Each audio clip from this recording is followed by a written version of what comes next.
अनि भ्लग किन त्यस्तो अरू ठाउँमा बनाउँदिनँ मान्छे भएको ठाउँमा भिडभाडमा भन्दा कन्फिडेन्ट छैन, 0 लेभल कन्फिडेन्ट। भ्लग खिचेर हिँडिन्छ, सबले सोध्छ कति छ सब्सक्राइबर भन्न पनि लाज लाग्ने के 300 400 बनाउँछु, मेहनत गर्छु, हाल्छु, खै त भ्युज। अस्ति भिडियो पार्ट 1 भनेर हाल्दै थिएँ, खै त्यसमा 50+ भ्युज छ। अनि के गर्ने है, 50+ भ्युजले त हामीलाई त्यत्रो मेहनत गरेको सबै आफ्नो मनै मरिदिन्छ क्या। अनि भिडियो बनाउने मन लाग्दैन क्या, सपोर्टै छैन क्या, सब भ्लगर निस्क्यो अनि कसलाई सपोर्ट गर्न सक्छ। अलिअलि भ्युज आइदिन पऱ्यो, आफ्नो निरन्तर सब्सक्राइब प्लस हुन पऱ्यो। त्यति भएपछि त जस्तो ठाउँमा पनि कन्फिडेन्ट आउने रहेछ क्या।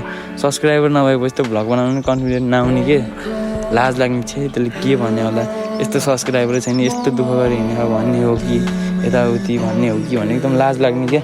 म चाहिँ त्यो पोइन्टले अगाडि बढ्न नसक्या हो क्या।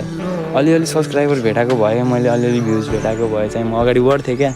अब भ्युजै भेटाएन, अब म आफै त्यस्तो कन्टेन्ट दिन नसके होला, त्यो मेरै गल्ती हो है। जस्तो छ त्यस्तै कन्टेन्ट दिएर पनि होला, म केही भन्दिनँ अरूलाई पनि है। अडियन्सहरू त जे राम्रो देखेँ त्यही हेर्ने, मै उस्तै छु। युट्युबमा जे रमाइलो राम्रो देखेँ त्यही हेरिदिन्छु। अब आफ्नो कोसिस बेस्ट गर्छु। मलाई कन्फिडेन्ट पनि एकदम 0 लेभलमा छ, कन्फिडेन्ट बढाउनु छ। म एकदम कन्फिडेन्ट बढाएर अगाडि बढ्छु भन्ने सोच राखेर अहिले चाहिँ फेरि भ्लग पुनः स्टार्ट गरेछु मैले। त्यही नै हो, म चाहिँ बस मेहनत गर्छु, मेहनत गर्न छोड्दिनँ। भर्खर स्टार्टिङ हो, अझै कति दुःख भोग्नै छ बाटोमा होइन।